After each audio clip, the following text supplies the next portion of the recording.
Okay, start John. Yep, should already. Okay. Okay, good evening. Good evening, ladies and gentlemen. Welcome to to our live session another Saturday. As always, thank you very much for tuning in to our live talk on this beautiful Saturday night. Please allow me to introduce myself. My name is Michael, and we have Howard over there. Hello, everyone. Good evening. Hi, Howard. Hi. So we both will be your host for tonight. So what we have tonight is we have this Mr. Kathiresh Balakrishnan, or many of us actually call him as Rash. He's from Seremban, Negeri Sembilan. Yeah. So in 2016, Rash decided to pursue photography as a hobby, and he bought his first DSLR as a birthday gift to himself.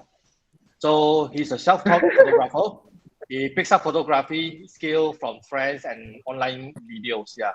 So I'm so proud of Rash. Actually, some of his work actually been displayed in Malaysian Tourist Information Center for tourists to admire.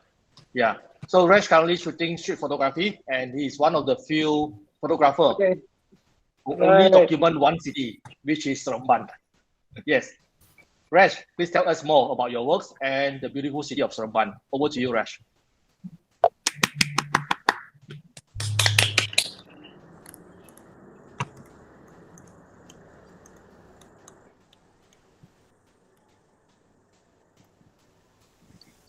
Guys, for those who have got question, while waiting for Rash to set up his slides, for those who have question, we have a chat box. You can actually throw your question in the chat box. We will read it out, or towards the end of presentation, we have a Q&A session, and we can ask Rash. Yes. You can, Josh, you can perform your slide. Yeah.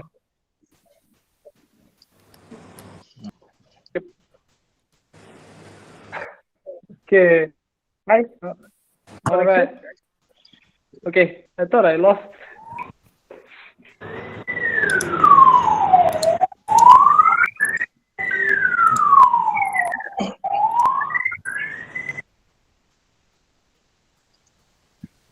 Everything okay? Rash? I think it's frozen. Yeah. Jam đấy. Okay. Sorry, I give Rash a bit of time here. Coming in.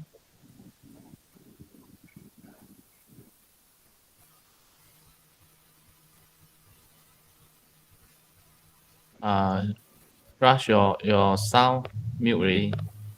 Okay, can you hear now? Yes. Sorry, small hiccup. Okay. Okay, I think should be okay now lah. I shifted my location to a better place. I think should be okay now, Tata. Okay. All right. So where did I stop? Your slide. Okay, wait. I'll go to screen sharing. Hold on. Okay.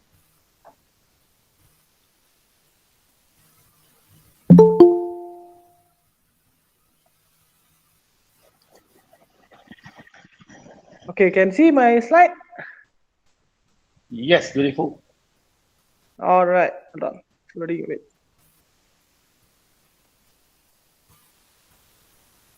Yeah.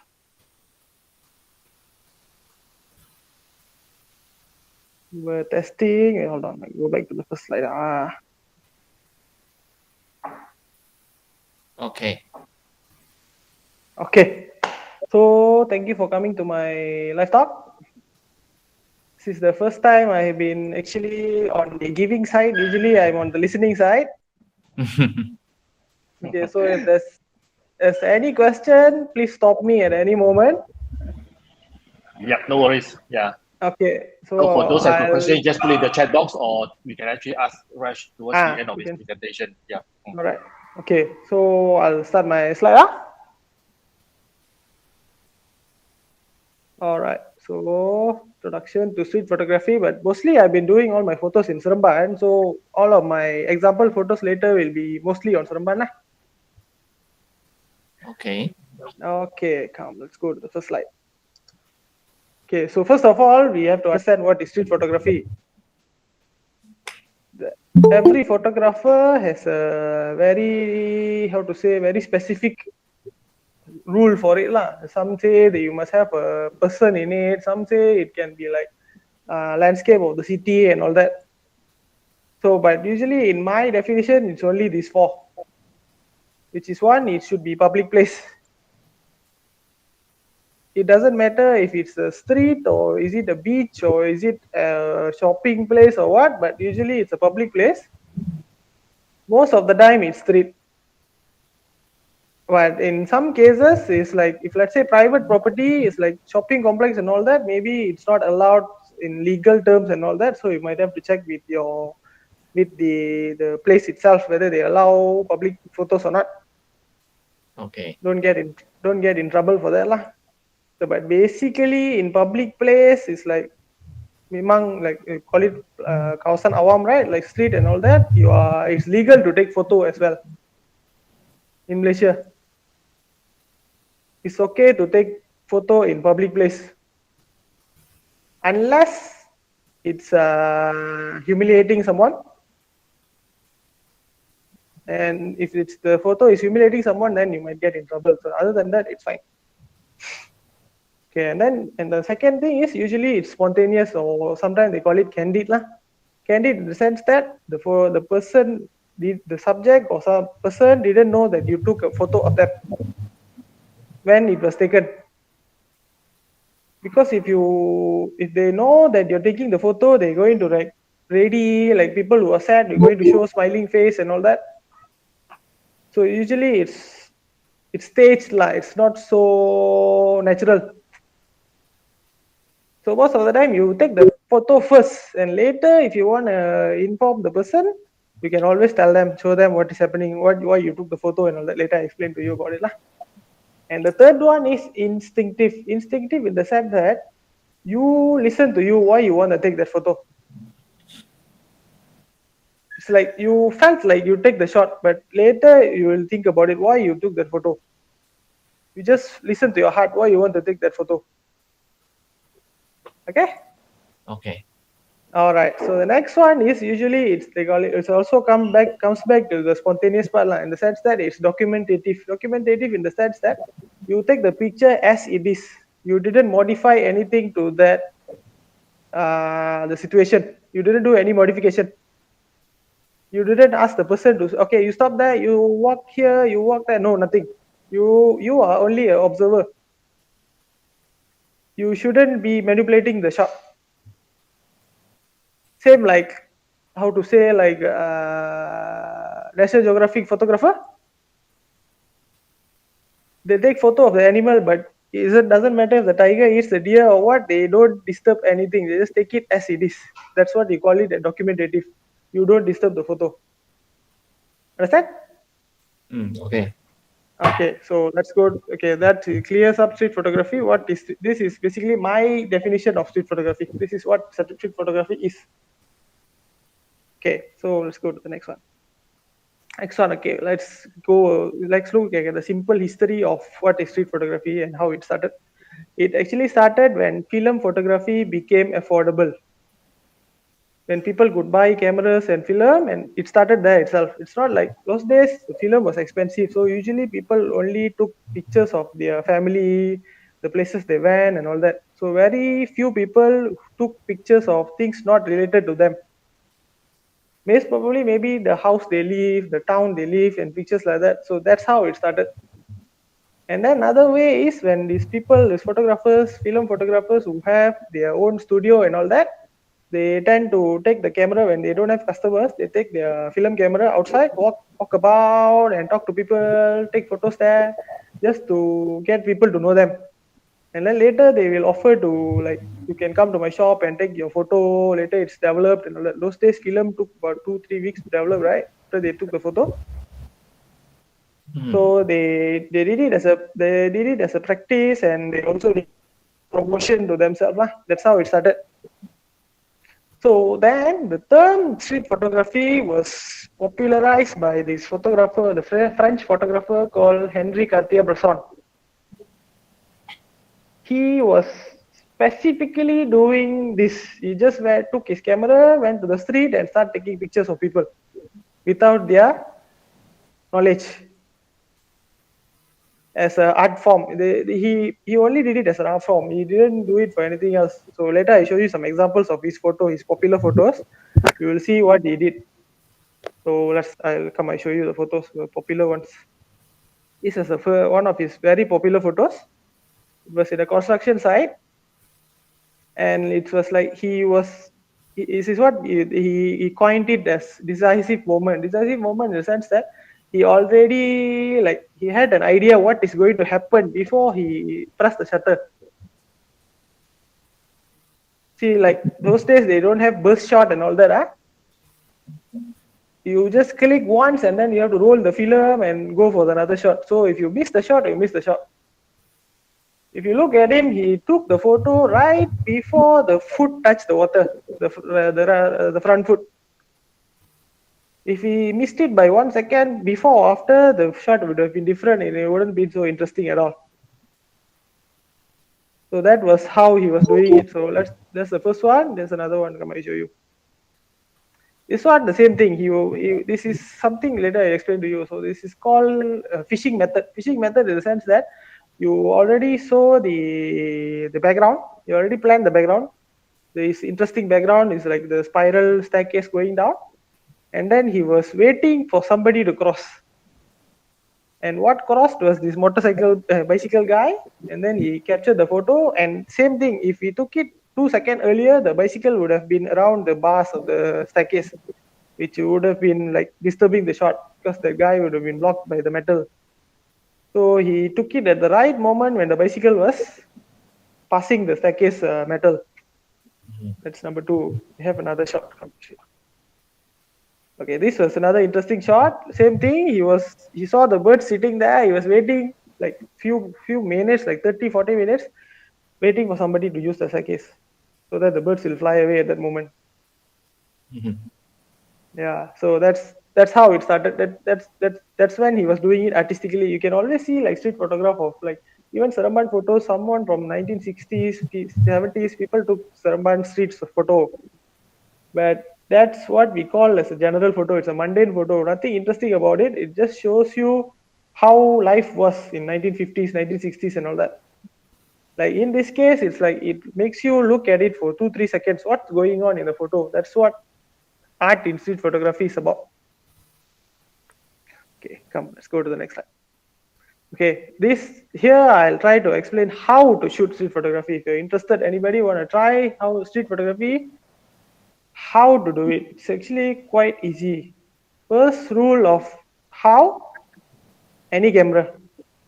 Especially now with phones and all that, you can use any camera at all, doesn't matter. But if possible, preferably, one thing is the camera is silent. So usually DSLR is a bit difficult because DSLR will make a sound every time you click a shutter.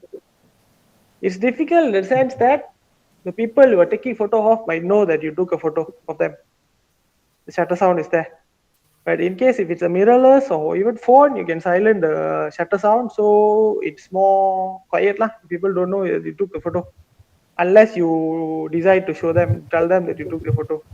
So you want to silently shoot and walk off, also you can still do it with a silent camera. So if possible, get a silent camera or use whatever you have. Third one is compact. Compact in the sense that if possible, the thing is always with you. The camera is always with you. Always with you, so that because whatever photograph you're going to take can happen any moment.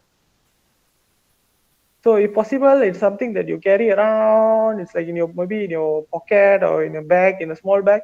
It's a bit better compared to like bulky DSLR and all that.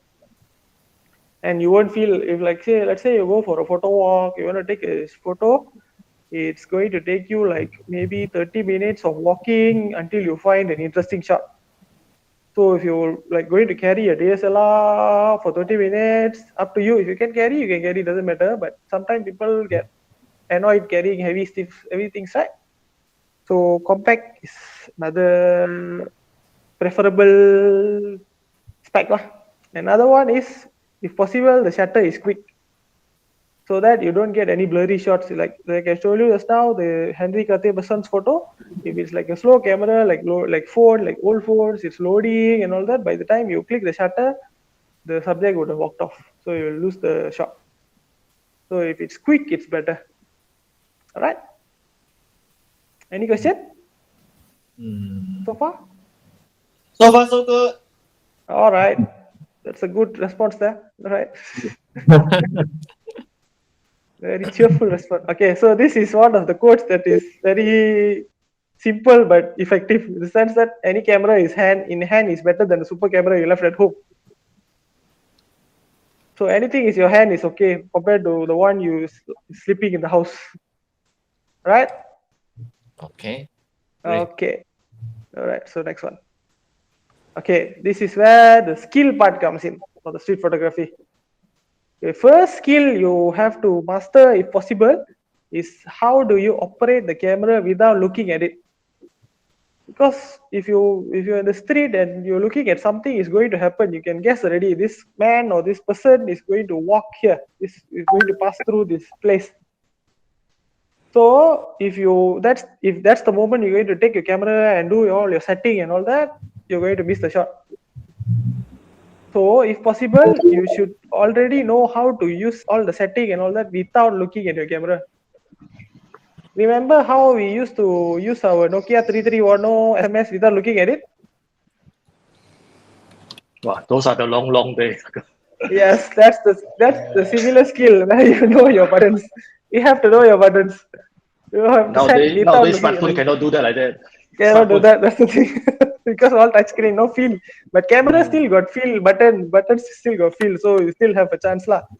So one way to practice that is there's a very effective technique to do that is you try to just do your settings of your camera in the dark. Off all your lights in the room and then you try to do your settings. That's how you learn how to use your camera without looking at it. You're going to use your touch to know where to go. Okay, that's number one. Number two is you visualize what you're going to take before it's happening. Okay, let's say the person is walking. You already hear, you already know you already look at the background. You already know, okay, there's a window here, there's a door here, so you want this person to stand at the door when you take the photo. But obviously, you can't tell the person to, okay, sir, you stop at the door there, you cannot do that. Because, as I said, you can't manipulate the shot.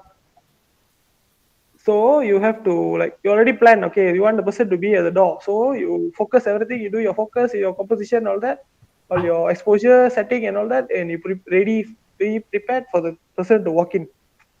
So the moment the person walks in, you take a shot and then you walk off. Understand? Okay.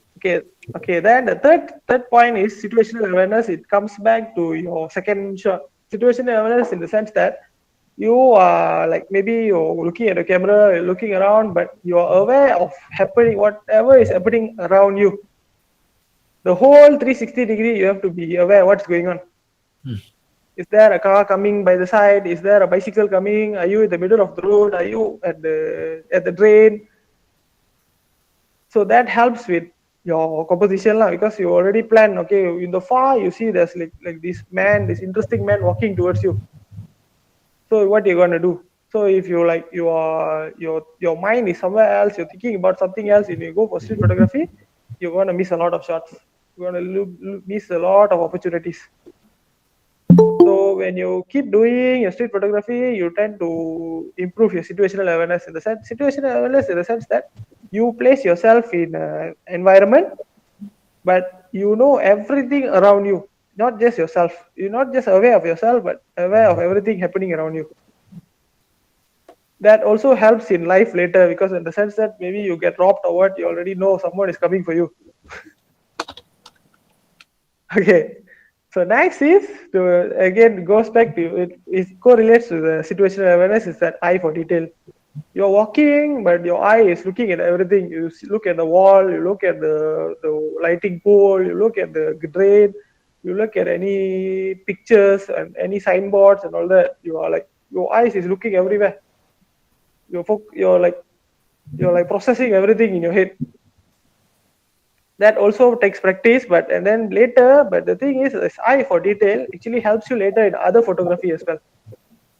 When you look for other types of photography, when you go for your landscape, when you go for your portrait and all that, this eye for detail helps you a lot.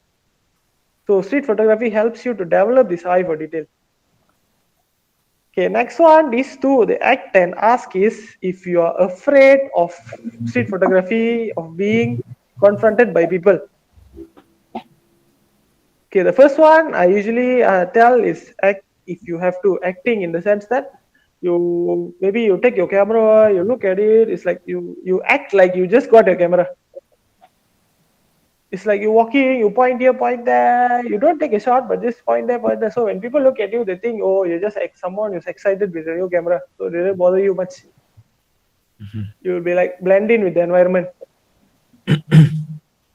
Okay, that is one acting. Another one is sometimes like I was telling to Michael just now, is when people stop you and then sometimes they're curious. They ask you why you with camera you looking for newspaper, something like that.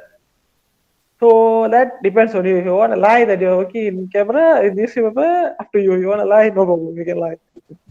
Anything that gets the shot. Or if you want to tell honestly, it's for your hobby and all that, okay. And then next one is where the honesty comes in. Is that you can ask permission if you have to, but if you want it to make it candid, you take the shot and then you ask permission whether you can keep the photo or not. Some people they like flattered, they like very happy that you took their photo, so they say okay, again you can give me one copy as well. Some people they maybe they're not comfortable with what they were doing, or maybe in that location maybe they don't not very comfortable with where they are, maybe how they dress and all that. If they say they are not so comfortable with the photo, you have to always offer to delete the photo lah. That one just miss lah, you don't argue with the person. If they're right, if they say they don't like the photo, then you have to offer to delete. All right. I think got some question here, Rash. Howard, would you Mm-hmm. like to read out some of those questions?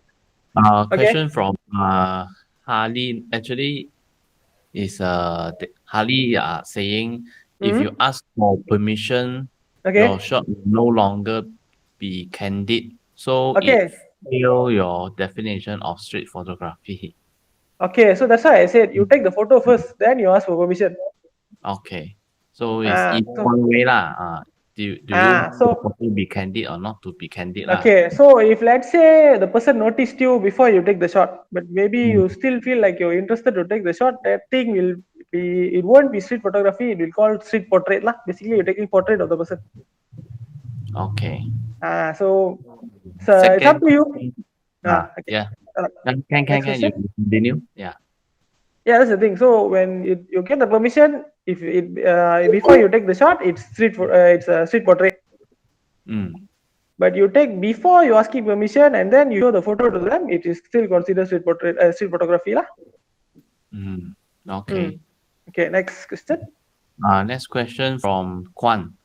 Okay. Uh, you using M mode, S mode, or A mode? What shutter speed Okay. and picture ISO do you switch Okay. between high or low shutter speed? What Okay. method? All right, understand. Most of the time I use aperture priority. Okay. Okay, aperture priority and ISO I always put to auto, but I limit to 1600, less than before 1600. A picture you set at which F or you just let F, okay, F also it depends on the camera as well. You have to look at your hyperfocal length because hyperfocal most length of the time because most of the time you want the whole photo to be in sharp. That's most of the time street photography you want the whole photo to be sharp. Okay. Okay, so like my camera in f8 everything is in sharp, everything sharp. F8 okay. F8. So, but that one differs according to your lens and your camera as well, lah. So you have to experiment and find out which f is suitable for you. Okay. And another thing, Yeah. we don't use 16 or 11 because then your shutter speed will be slow. Too slow okay. Yeah, the thing when we blurry the photo you want to take it becomes blurry. So usually we'll keep it to the lowest but sharpest lah. Okay. Do you recommend f5.6 F5.6 can, but if let's say you want to pre-focus before the person, like what I said, the person come in and then you want to pre-focus, you might lose out a bit more because the person, if let's say you walked out a bit further or back than you expected, the person might become blurry. Okay. But in some situations, like let's say the person is not moving, they're sitting there, you want to use f.5, you want to use f2.0 also can, no problem. It's up to you. That's your creative decision. Okay. But And for my camera, f8 makes it easy lah. okay. And then if Kwan also asks if you using aperture priority, how you control shutter speed. Okay, that's the thing. Like what I said, that's why I keep my f to f8. And then ISO floating lah. ISO floating. But the thing is, I'm not sure all camera like that or not. Like my camera, you can also limit your ISO. Your shutter speed in ISO auto ISO. Camera can control one. You can set the limit. Yeah. Okay, you put aperture priority. Yeah. And then ISO you put to, let's say 1600, limit to 1600. Like my camera, there's a setting that also can limit your shutter speed from where What to camera where. are you using? Sorry. Fujifilm X100T. Oh, okay. It's a fixed lens lah, 35, 23 to 35 mm. 35 f2. Yeah. Yeah, I think we skipped some of the questions. We wait until the end. Let's move on. All right. So that's one. That one done. Okay. Okay. Now we. Okay. Okay. Okay. Continue. Okay. Continue. Who is that exciting answer? Me lah, Jeffrey. Hi. I very loud one. Okay. Very good. Very good. Okay. So next we'll go to composition rules. Okay, composition rules some rules is similar to like landscape and all that, and some is different, just specific to street photography lah. Okay, but usually this breaking down the composition rules. Basically, it's like first thing is you to understand how human eyes view a scene. In street photography, you can use whatever the composition that will direct the viewer's eye to the subject. Basically, that's it. You want to use background blur to make the person focus to that. You want to use vignette, or you want to use. Later, I'll show you some lines. Usually, most of the time, for me personally, I use lines to direct the person, the viewer to this subject. Later, I show you some examples. You'll understand what I'm talking about. Okay, second composition rule is you have to how do you make the photo interesting?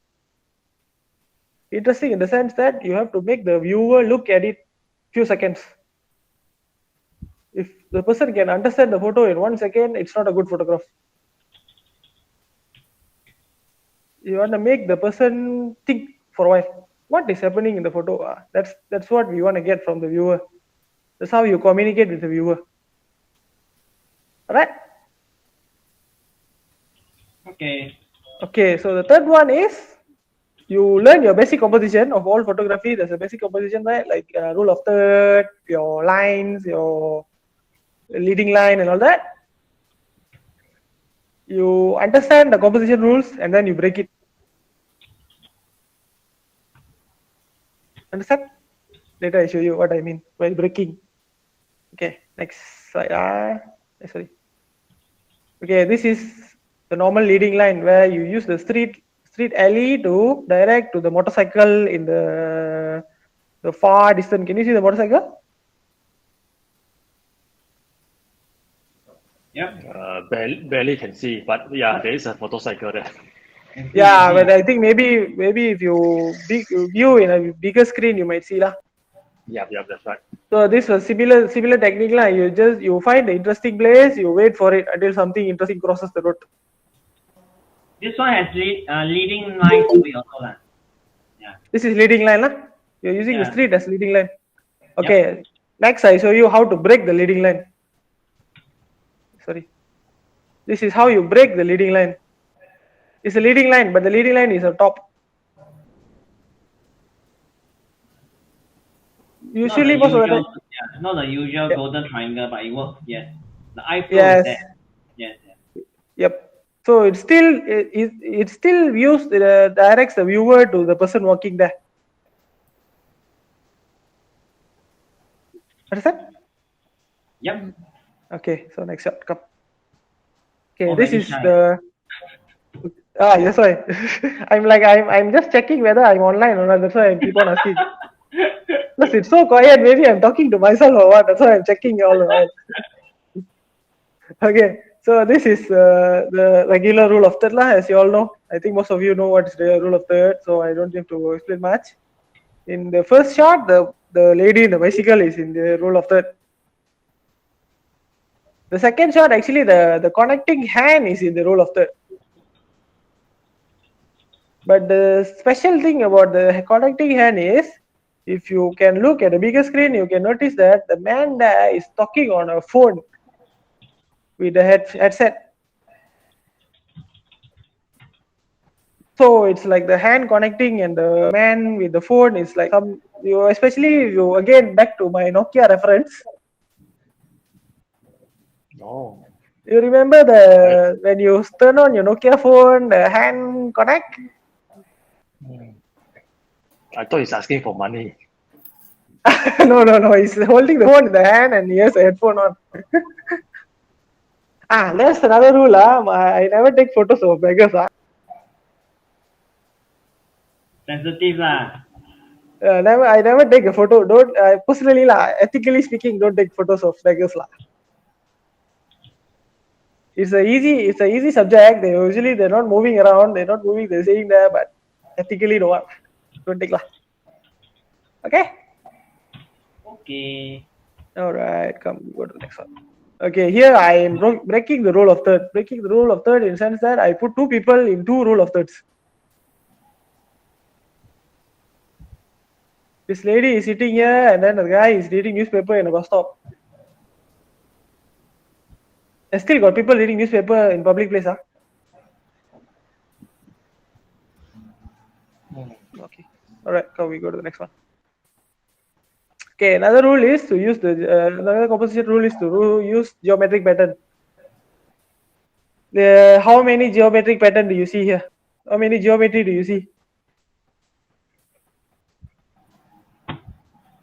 Okay lah, simple. How many triangle? How many triangle do you see? This is a trick question. Okay, there's actually three triangles there.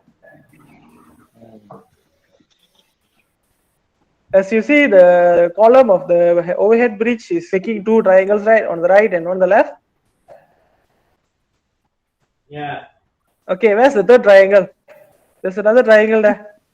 Very obvious triangle, but maybe not triangle lah. You have to look for the triangle. The motorcycle is the triangle.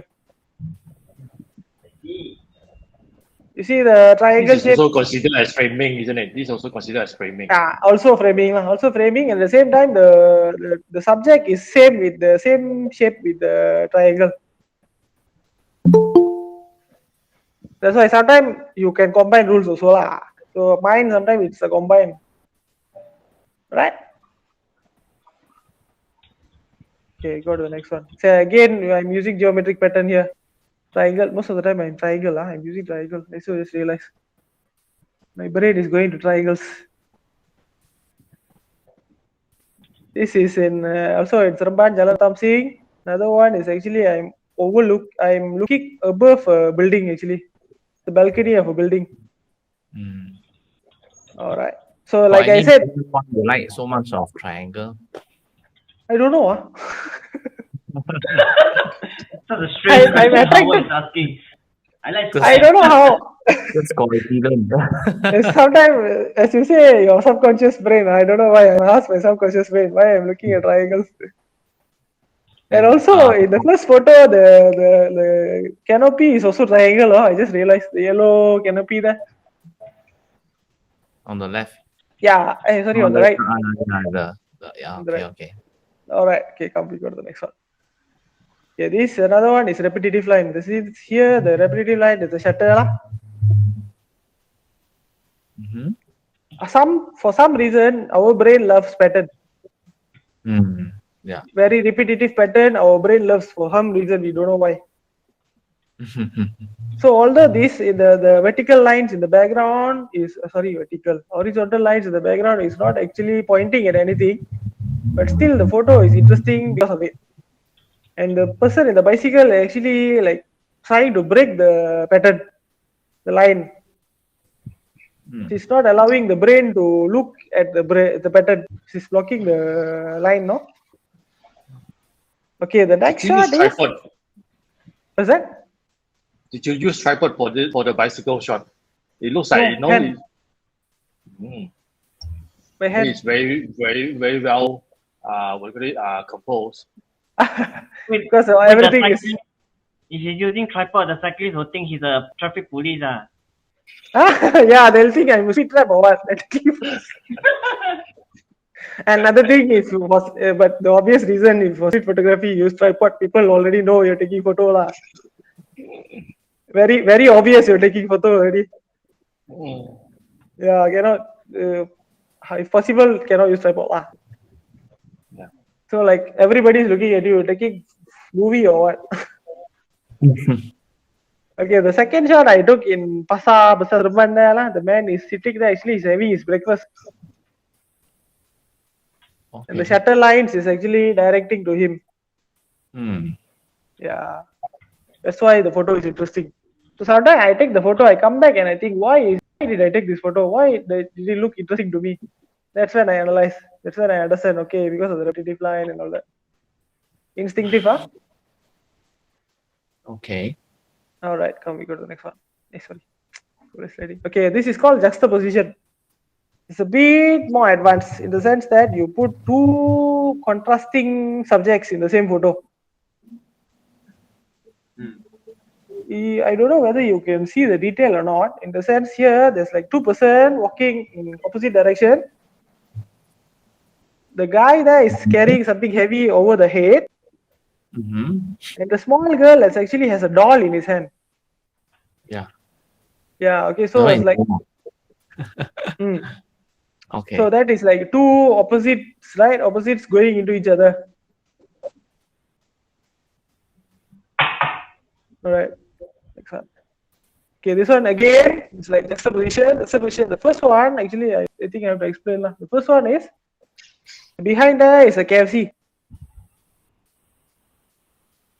And this man is eating nasi bungkus outside of the KFC. It's a polystyrene in the hand. Actually, this was taken during the pandemic when dining was not allowed. Okay. So for some reason, he's sitting outside and eating and it's not KFC. Okay, and the next shot is some kind of interesting demonstration going on at the right of the photograph. The entire group is. This lady is not interested at all. She just want to read the book. So this was taken in Jalan Uttam Sing. They have every flea market every Sunday. Okay. So every Sunday. Every Sunday morning. Okay. It's a flea market. All the used stuff will be there. So this lady, I think she is reading something before buying. Churi bachara. Not a seller. She's very annoyed. No people, buying her stuff. I don't know. Everybody is looking there. I see, that's the thing. She never even looked there. What is going on? She just has to read a book. The next one. Okay, this is called rule of odds. Rule of odds is where you have odd number of subjects in the photo. Three. In this, yes, you can see a lot of threes there. There's like three person there, and you can see 3 cups in the background, the photo poster there. And then there's also 3 empty chairs on the inside in the round chair, in the round table. Okay, and if you can look closer at the outside of the window in the highlight there, there's actually 3 person as well. Oh yeah, really? Yeah. Oh yeah. Yes. Maybe you have to zoom closer, then you'll see. Yeah. Okay, so this is rule of odds. So if you put 2 or 4, it's not interesting. If it's 1, 3, 5, it's interesting for some reason. Human brain cannot understand. 1, 3, 5. 1, 3, 5, all odd number. Anything odd number, your brain likes it. Every even number, your brain don't like it. I don't know why. Really? Yes, that's how it works. If you Yeah. like, even if you do still photograph at home, you want to do still life or something, you want to put fruits and all that, you try to take photo and see, you put 2 fruit and take photo, you put 3 fruit and take photo. You see which one is more interesting for some reason. 3 is always interesting, don't know why. Okay. Okay, Try. next one. This is again rule of odds. Mm. It's like 3% same color shirt, another one sitting downstairs a different color shirt. And this one is a bit special. If the person was sitting up there, it would have been 4. It wouldn't be so interesting as the one sitting down, as if these 3 pushed him down or what. Mm. Yeah, and then it's not actual gun, it's a dummy gun. Don't worry. Okay. It was for some Merdeka parade, I think. They were dressed up like that. Actually, school students, they're not even actual uniform people. So it's a cadet, cadet. Mm. Something like that. Cadet. It was for, yeah, cadet police. I think. But they were That's why guns there. But they were that's guns a there. dummy gun. Oh, dummy guns. Okay. Yeah, just for the parade. And then that's why they place it like that. I think actual gun, they will never place it like that. Okay, next one. Okay, this one is a special one. We call it light as subject. This is what you take when the light is very harsh. On the days you can't take any other photograph. It's like okay, what I said, like middle of the day or like 9, 10. The sun is too hot. You can do this. The first one was actually okay. This one is an exception. This is not taken in Seremban. This is taken in Phuket. I took the shot, but I took it in Phuket, not in Seremban. The sunset, and then the sun's reflection in the sea was pointing exactly at this lady there. It's a lady with a cap. Mm. Okay. The second shot was taken in Seremban. In the sense that this one is very special. I personally I think this is one of my best. One I love the most. The sense that you can only see a bit of an outline of his highlight, the person walking there. Other than that, it was fully dark. If you zoom closer, you can see like just a bit of his face, just a bit of his body. You can see the line. Everything else is completely black. It's like floating. The person is like floating or something. This is like a subject. This is why this here. It doesn't matter if there's a human, there's an object or what. Your main subject is how the light is falling on the photo, on the how do you call on the scenario. Light is the subject. Okay, right. Next one. Okay, this is minimalism. Minimalism is actually they look how to say, it's like most of the time they say you have to crop closer. You have to keep your negative space away. Don't want too much negative space. In minimalism is the opposite. Is the negative space is making you look at what is positive there. Mm. Yeah, so when you look at it, you look straight at the dog. You will never look at anything else. And also more imagination. Yeah, you have to imagine where was this, what kind of background is it? Is it a road or is it some whatever? What place is that and all that? But the dog doesn't look happy. I think he's curious what I'm doing. No food. No No food. food. Cannot. This was actually taken in Sungai Uchung Walk, by the way. They painted the road red, no? Because they have market every night. They have a like food court there. So for the Chinese New Year, they painted the whole road red. Okay, next shot. Okay, again minimalism here. You can see a Malaysian flag, and then actually there's like 2 kites. One is a bat, and another one is a regular kite. One looks like a bat, but actually it's a kite, both also kite. And the next one is, I simply call it as a red door. What door is it? Is it a back door? Is it a side door? I don't know. I know, but I don't want to tell. It belongs to an old shop, old century shop. Pre-independent shop. Okay, next one. Okay, this is where I was talking about now. Someone was asking subframing. Subframing is where you put a frame inside a frame. The first one is Mama shop, and you can see his very beautiful mustache there and his beard.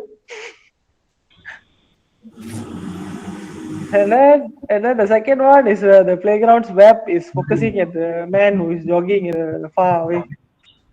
Again, this directs your eye to the subject lah. Okay, framing. Okay, this one is subframing as well. This was taken, actually I took it in a family mart where all this bread is in the front, and then that lady, I think, is she can't make a decision what to buy or something. And in a way it's also a self-portrait because you can see my shadow taking the photo as well. Very front there. Okay. You can see my head. Mm. Okay, and the next one is also again subframing. It's actually taken in the back door of a frame shop, glass and frame shop, photo frame shop. The man is busy doing photo frame. I use the grill to point at the person. All right, next one. Okay, this is one of my very favorite topics. Is where it's either quickie, weird, surreal, and coincident. This one, most of the time, it doesn't matter what rules you apply, but what's happening in the photograph is what's interesting. This one, you when you see this kind of situation, you just take the shot. Doesn't matter what composition you're using, you think about it later. Actually, you will just take the shot. You won't even think about what you will take. You'll just take it, and I show you. Like this one is a hot air balloon. So it's going to fly. I think they're inflating it, and then there's people there. And then actually, it looks surreal. It's like it doesn't belong there or what. Okay, next one. Okay, the second one. This is coincident again. The photograph is wearing mask, and then the person standing there is looking at the same direction, also wearing mask. This is a coincidence. The third one, if you look at it, the shirt color is same with the building color. This one is also coincident. You have to wait for somebody to walk in yellow shirt. Or actually, you can also use complementary colors as well. Like usually, yellow goes with red. So if somebody with red walk there, it will be interesting as well. You have to know your color theory lah. You have to know your color wheel. What color goes with what color? All right. Okay, next one. This one was, I find it funny because why is the man so in rush want to read newspaper on the floor? Is he looking for 40 number? I don't know, but he had to read the newspaper.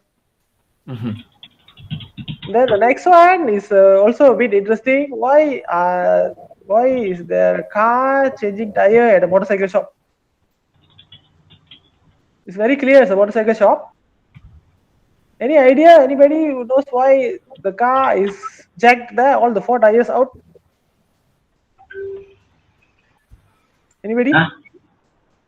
Nothing. No idea.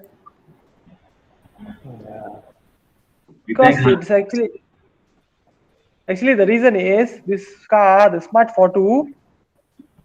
Later I googled and I found out actually the tires of the car is actually scooter tire.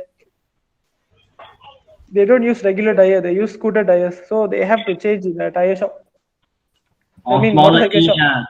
smaller one. Very thin one. Yeah, very thin. It's like scooter's tire, almost scooter's tire. So they have to change the tire in a motorcycle shop. That's why the car is jacked in a motorcycle shop. Okay. And motorcycle shop got a jack. That is a bit strange. That's the thing. It's like they're expecting Smart 42 to come. What, I don't know. Yeah, I mean, if you have a jack means you're doing it for cars. Yeah. Or is the driver? Or does the driver carry 4 jacks or what? I also don't know. Okay, come we go to the next one. Okay, so that was there's a lot more composition rules, but the one I show is the one I frequently use lah. There's actually a lot more to There's a lot more rules in street photography, but yeah, it'll take time to explain everything. So usually I just use what I like to use. I just show what I like to use. But later maybe you got something we can discuss also. No problem. So again, back to some tips and tricks. If you want to try street photography, like I said just now, you have to be an actor. It's either you act like you just got your camera or you act like a tourist. Tourist is excited, man. They want to take photo of everything when they come to a new place. Although I've been in Seremban for 25 years plus, I still sometimes act like tourist. Like I don't know the place. I like, oh, I like this, I like this. I like take photo, and people don't mind. And you are like a tourist, people don't mind. Then you point the camera. Okay, another shot is another tip is if you have a camera with a viewfinder. This one is an easy one. You walk with the camera, your eye in the viewfinder. You walk, you see something interesting, you take the shot, you keep walking, don't remove the camera from your face. So the person don't know you take the photo. But if you stop, you see the camera down, they'll know, oh, you just click the photo, is it? Yeah. So that's one way to do that. You keep your eye on the viewfinder, you walk with the viewfinder in the eye. Got it? Yep. Okay.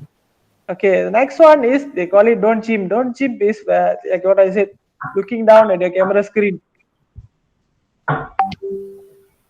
So when you're sitting and you're looking at the camera, two things going to happen. One, like your subject is going to know you take the shot.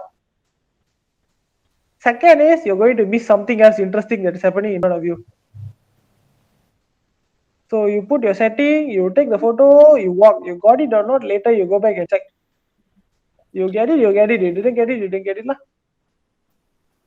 have one chance to get it. You don't get it, never mind, it's okay, you look for something else.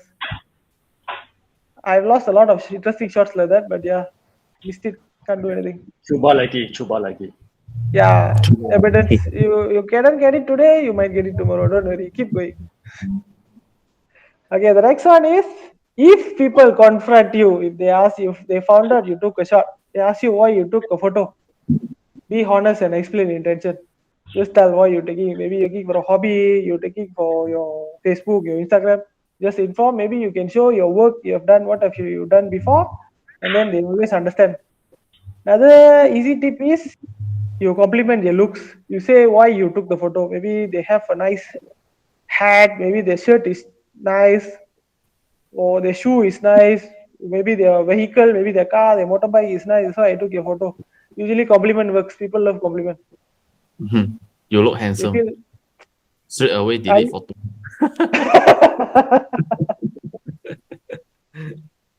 Okay, so that's another thing. Compliment. Okay, the next thing is if patient. If the person is not comfortable, you offer to delete lah. Be honest. You say, okay, never mind. If you don't like it, I'll delete.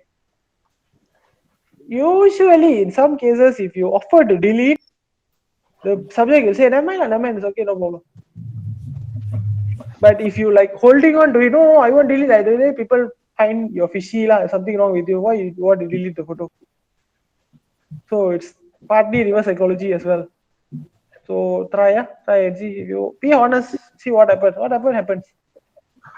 And the second part, let's say the first one was not comfortable. Another one, if they like what you took, the photo, they like the photo, offer to send them a copy of the photo.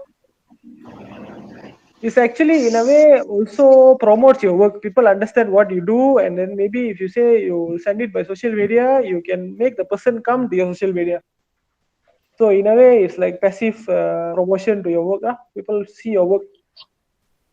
Especially if you're in doing it in your own town, people understand you, people know you, who are you.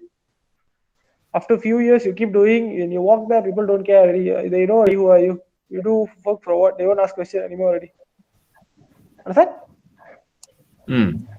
Another one is your face. The last one, be confident is most of the time your face shows why you are doing it. If you feel like you look like unconfident, you feel like scared and all that, people find it fishy lah. It's like what are you? Why are you taking photo? You have some other motive or what? something like that. So don't, even if you're afraid, don't show your fear in the face. Have a pleasant smile. Now easy lah. People wearing mask. You also have mask. People can't see your face at the moment. But before this, before the pandemic, yes, you have to be like you have to have a pleasant look. You don't look fishy. Don't hide behind the tree and all that. Don't do the things like that. You be confident in the camera. You hold your camera. You take the shot. All right. Okay. Next slide. Next slide. Okay. The benefits of doing street photography. All.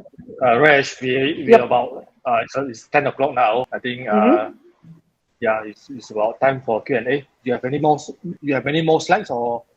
Hold on. Yeah, I have a small story. This small story I wanted to tell. Okay. Okay. Okay. Sure. This is a small story. Okay. I took a photo in, this is in Old Seremban lah.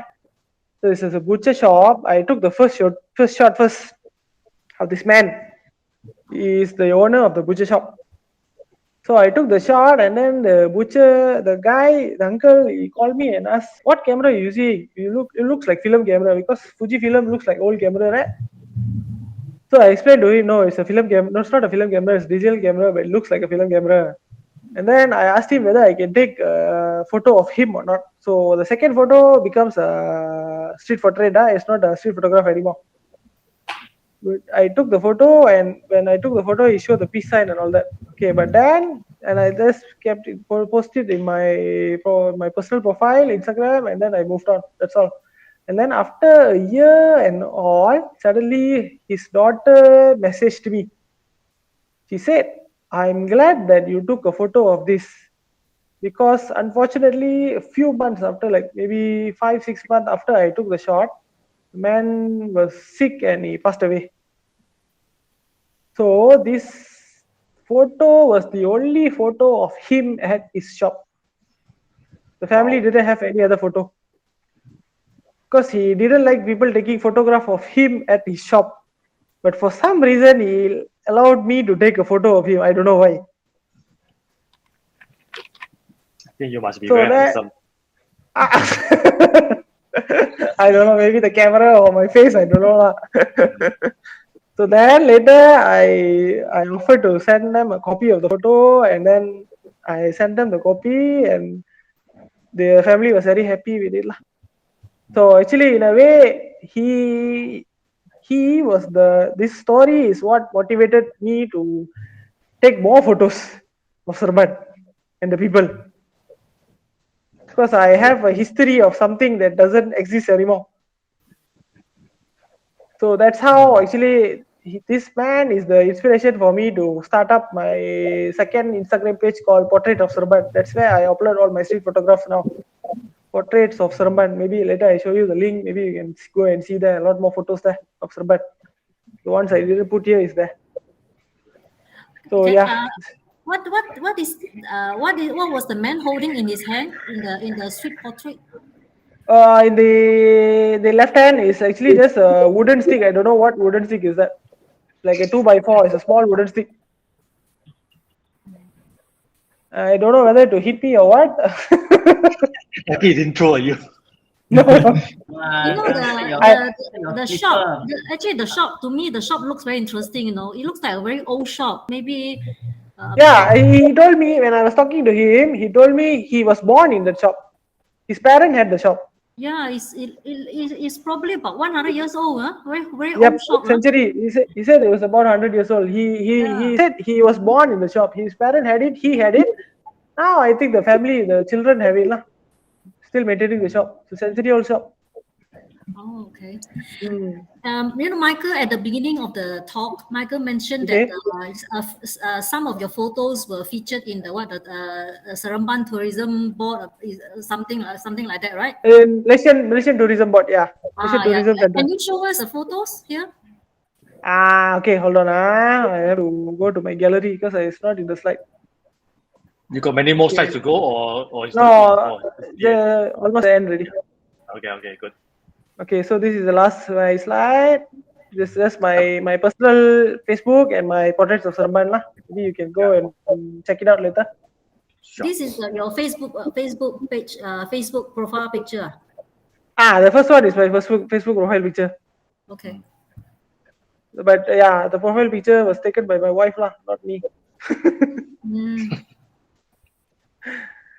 Okay, so I think that's all. Thank you. In a while, I'll go out the screen sharing for a while. I look for the photo and I come back lah. Okay, Yes. thank you. Okay. I'll wait for your photos. Okay. Share your Instagram. Put it in the link there in the chat. Actually, yeah. Okay, yeah, I can do that because it's in my Instagram. I think there are quite a number of people wanted to ask you some questions. Okay, wait, I go out of the screen sharing. I see people like who is yeah. Ali. Ali, did you raise your hand? Raise your hand. I mean, I think he raised his hand before. I mean, he wanted to ask question. Ali question. Shooting without permission, is that infringing on pupil privacy? Okay, like what I said before, I checked with the Malaysian legal laws and all that. If it is in public place, it's fine. Public place, like Public, okay, so that's the thing. There's a gray line. Public place in the sense that if you are looking towards the public place, it's legal. But if you're looking through people's window, people's door, and all that, it's illegal. Means you outside the shop, you shoot inside the shop, then cannot lah. Yes, but actually with permission can lah. If the person agree, then okay lah. Yeah. After you shoot, then you Go and ask permission lah. If you want to stay out of trouble, usually, but most of the time Malaysians if it's not like humiliating the person or the photo, the shop or what.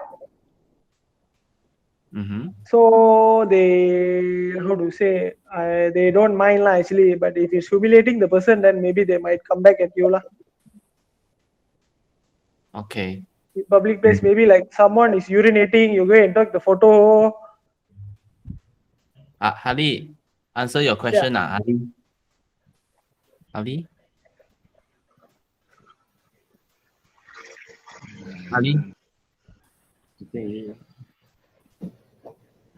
Okay. So another question from Cha Ing Ching. What time of the day do you shoot? You mentioned ISO 1006. Do you need to go that high? No, actually that's the thing. That's like auto ISO, right? Auto fix that is like 1006. No, I don't fix at 1006. No, I mean maximum, yeah. Yeah, sometimes my camera don't go that far. I go to 200, 600 and all that. Yeah, but in some cases, just as a safe proof way, you keep it at 1600 so that you don't get a blurry shot lah, basically. So if you just to be safe lah, double safe lah, just to be safe, extra safe. The ISO is not fixed at ISO 1006. Is auto floating ISO. I know. From okay. Because you mentioned 1006, and then he asked me, I just want to know what time of the day. Okay. Can go that high. It won't go that high. What street photo usually the most is maybe 400. Because using f8 so sometimes shadow. And then sometimes I do go for night shoot as well lah. Because sometimes I use f11 also. The most maybe 400.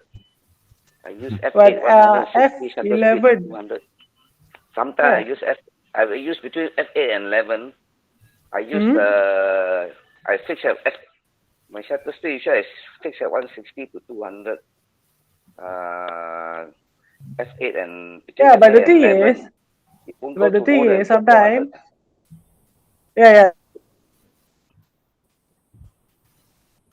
Jam. Yeah. Hello. Traffic jam. I'll go custom. Just to the lowest. Traffic jam. Again. Hello. Okay, because when you're taking street photo, you are standing in the shadow and then you're looking outside or what, or the other way when you're standing at the highlight and then looking at the shadow. It's nice to have a better dynamic range lah. So in the sense, the ISO helps lah actually. Okay. because the change is very drastic. Here is very dark. Suddenly it's like very, very, very bright. When you look at the street, it's very bright. When you look at the shop side, it's very dark. Yeah. I think whether you are shooting out or shooting into the shop, isn't it? Yes. So usually if you put a 1060, you don't have to think about it lah. Just forget it.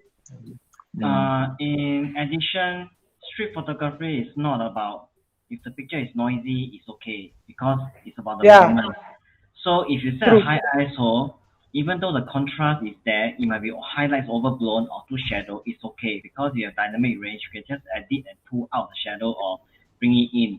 Street photography is about moments. The city is the body, the blood is the people. So you shoot. It doesn't matter whether it's really clear or sharp. As long as you can see people doing what it is, good enough, can ready. Can see the girl pretty, can ready. So deep, Jeffrey, So deep, Help him lah. Oh, Jeff. blood and soul some more come out. I used to street a lot. I cannot shout at also. You used to it already, huh? Yeah, I cannot shout a Because lot. you're not as handsome as Raj, ma.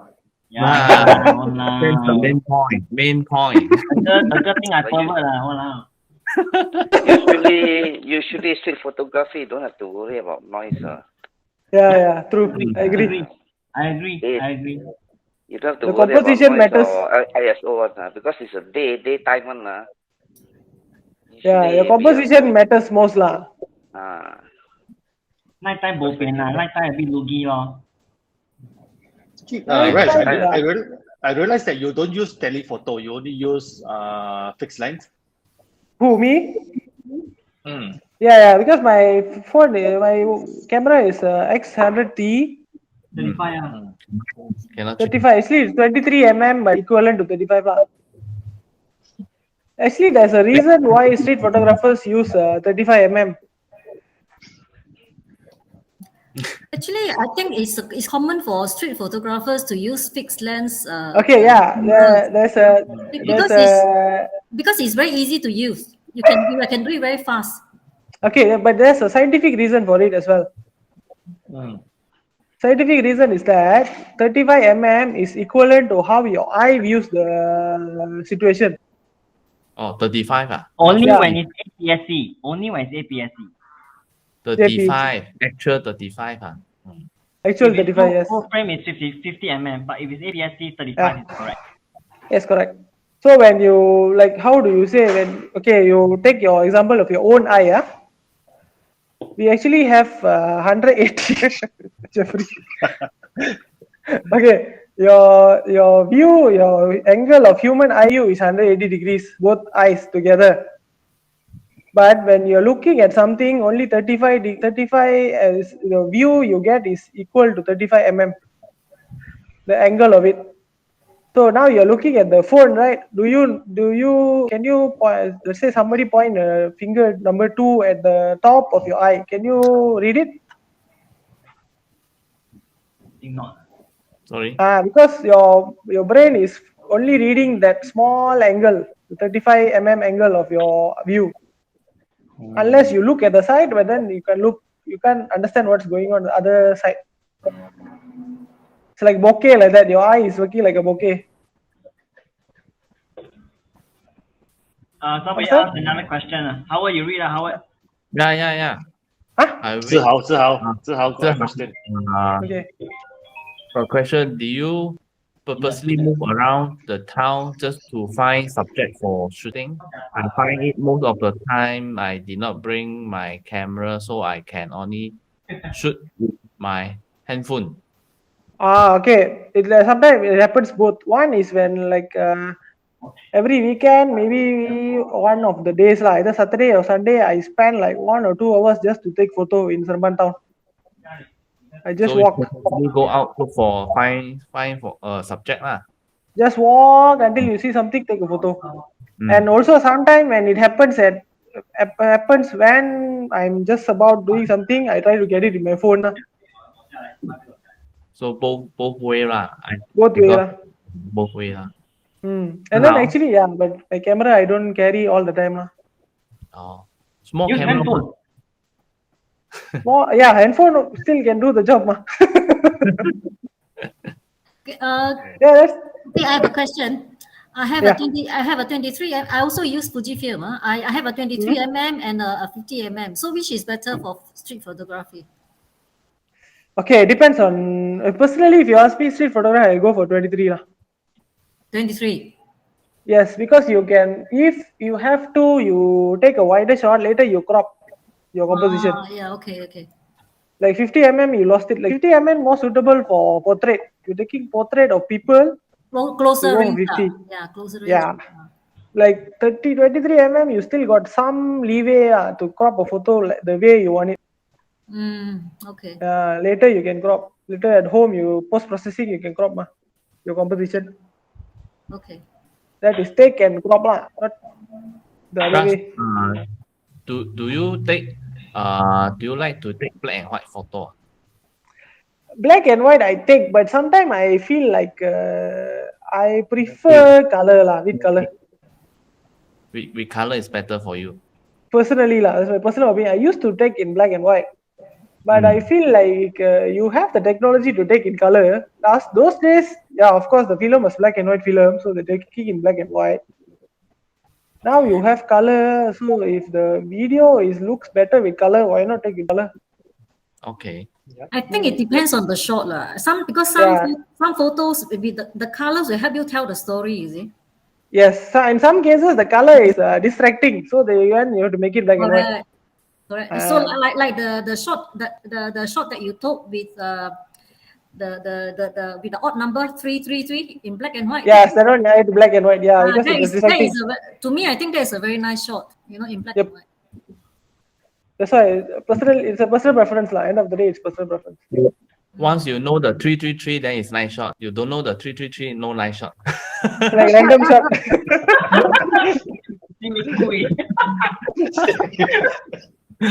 Are you going to show us Oh, your photos? okay, hold on. I was talking, so I forgot. Wait, I'll go back. Okay. Right, that one Buju must go to the tourism what do you call it? I don't Malaysian know which, tourism. I don't know which photos are his, right? Wait, looking for it. 333. 333. 555. Thailand, I use 555. Already Hopefully, Time for the outline. hopefully not 666. Ew. Where is it? Where is it? Where is it? Where is it? I have to organize my photos. In Singapore can travel to Malaysia, is it? I'm not very sure yet. What's that? Cannot. You cannot, huh? Okay. Cannot. Tourists are not allowed. Only business travelers. Actually, this one, I mean, if you're talking about the Malaysian Tourism Center, this one happened like 2-3 years ago, before the pandemic. Yeah, must be That time tourists was okay, ma. We have been locked down. How many times already? Since Cannot fly there. My body itchy. Walao. Okay, wait. I show you the screen sharing. Okay. Howard also fat already. So long never see him. What? I still maintain No baby face fat. Skin so smooth. Smooth. You see? Yeah. This one. Okay. This one. Nice. Nice. Very nice. Pasir Panjang. Yes, exactly. Pasir Panjang. Okay. Okay, the thing is, I actually went there for sunset shoot. This was the sunset shoot. But when I was thinking, I already set up everything, all the parameters for landscape, all the time, like long exposure and all that. All of the sudden, these two people walk in. So I changed my setting right at the moment, just took the shot. You never shout to them, you are in my frame. Yeah. This one is like blue hour time. Later. That one was later. Right? This was later, I think, if I'm mistaken. This one, I already set up the camera, but that's the thing. These people walk in, I quickly change the setting. To take this and then go back to this setting. So if I took this in long, that's the thing. If I took this in long exposure, all blur already. The person not there. There's always Photoshop. you ask them stay there for 30 seconds. Hold there, stop. Our favorite. This is another coincident one. In case you want to see. Oh, this is nice. Oh, using a a lot of ducks there. A lot of ducks. Oh, this photo was featured by the Malaysia's tourism. No. This one my street photography collection. Oh, yeah, okay. That's a nice one. Just not the one. There's another one. Wait, I check. There's another one to featured in tourism as well. Hold on. Okay, this one was something eventful lah. So this one was the Pasar Besar Seremban had a major fire. Oh. Last few years. Yeah, actually now rebuilt already. But yeah, this one I was there when the fire was happening. Okay. This one taken with my camera lah. So my camera was there with me. Not phone, camera. Phone. This one again triangle composition. 2 lost hair ready. 1 more going to lose the hair. Okay. Oh yeah, sorry. I think that there's another one. I don't know whether it's.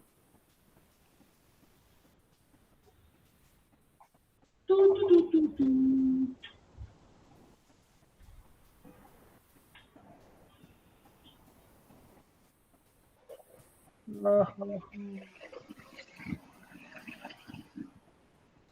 Why got sexy photo? Huh? No lah. It's like what was that? Oh, later I try. Later I share in Sala. Yeah. I'm fine. Seems like you do a lot of black and white. Yeah, I used to do a lot of black and white, and then later now suddenly I feel like I like. Not everything is black and white. Not everything. You like a color, and also like a triangle now. Triangle. For triangle. Yeah. For some reason, I don't know why. Look for triangle idea. After I talked here earlier, I realized I have a lot of triangles. For some reason, I don't know why. You try man, you try man. you try to look for square lah, then become square man. But later square not rule of odd already ma. Square I think square not so interesting square. That's the thing. I think that's why. Lines. You see my house window already square. Then you see. Square man not interesting. That's not interesting, Jeff. I miss street by a lot of bad encounters. I give up already. Bad encounter? Yeah, I used to go Bangkok just to practice street once a year. Oh. And then what is the result? I think people gonna scolded. Actually through the years, I think the people get more and more sensitive. I've heard some request for money. And then Malaysia I also gonna shout at, but okay lah, because my street style is confrontational. Means you see me then I shoot one. I like that one. So you look for trouble then. I fear asking for trouble. Asking for trouble. Asking to be punched, you. Then like that in the moment, see people do things also, then let him see me, I shooting at him. Yeah, actually there are some professional street photographers who do that. They go flash the camera at the face. The famous street photographer Benson also use flash in front of people. True, I've seen it. But I don't dare to do it. Yeah, use flash in front, kena beat. Confirm they know you took the shot with the flash. But do take note, if you want to sell your street photography pictures, right? They might need to ask for. It is always better to get release. Safer. Modern release just to be sure. And for stock photography, right? It's very anal. They are very anal about copyright. Very hard. Very hard to You have to upload the model release as well, huh? Yeah. But only if you see their face, isn't it? If you don't see the face directly, Yep. it should be fine. If it's not recognizable, then can like maybe shadow, silhouette, and all that. Okay, go should be okay. Actually, you should go Bangkok. Bangkok also very interesting street photography. Very a lot. I see. Can go Bangkok.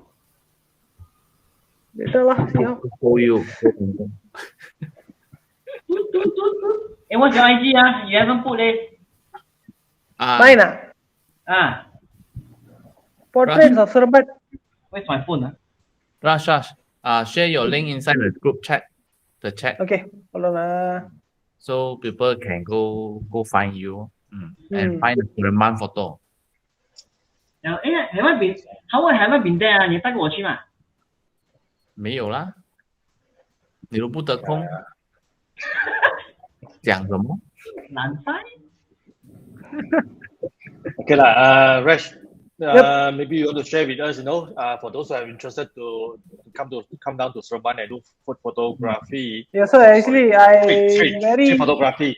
Is there anything else that they can do in Serban or in Negeri Sembilan? Actually, Serban is a good place for makan as well lah. Yeah. I have a lot of kopitiam, old style kopitiam here. If you go for you start in the morning, you go for after your shot, maybe you go for your kopitiam. What time start to shoot? Usually, personally, I'll start at 7 like that lah. Sorry? 7 is when Serban wakes up lah, basically. 7 a.m. 7 a.m. 7 to 9 is like where to start? Where to start? Usually, first there's like you can either there's like Serban is actually basically it's a big circle. The old town is actually just one circle. It's like 30-minute circle by walking. So it's either one end is your KTM station. The other end is the Pasar Besar Serban. So all your interesting stuff is in between these two places lah. So usually you KTM you walk to Pasar Besar Serban. And then you make a U-turn. Of course, you will get some nice shots there lah. There's like interesting stuff going on there. You have your Singapore Street, your old Serban town. Like the uncle I show you just now, the photo was taken in Singapore Street lah. The old 100-year-old shops there. It's like a mini Jonker Walk. 7 to 9 the sun is the best time for that. If you go after 9, 10, it's like very harsh already, the sunlight. Okay. So can take, but yeah, one day we go down Seremban, we can find you to guide us. Of course, I'll be glad to take you for a walk. I'm waiting anytime. No problem. You should Howard underwear first triangle. You cannot come Malaysia. Unless maybe if it's hanging, then lah. Howard go hang a few. I cannot come over. Okay. Yeah, later I share the link. Just going to share the link. You can also share inside the yellow wood. Yeah, I'll post there then. You can post something to you, Bala. All right, thanks. No other questions. No other questions. We will end the session today. Thank you so much, Rash. Thank you for sharing. Thank you for the opportunity. Yes, thank you guys. Yeah, thank you. Good night. Bye.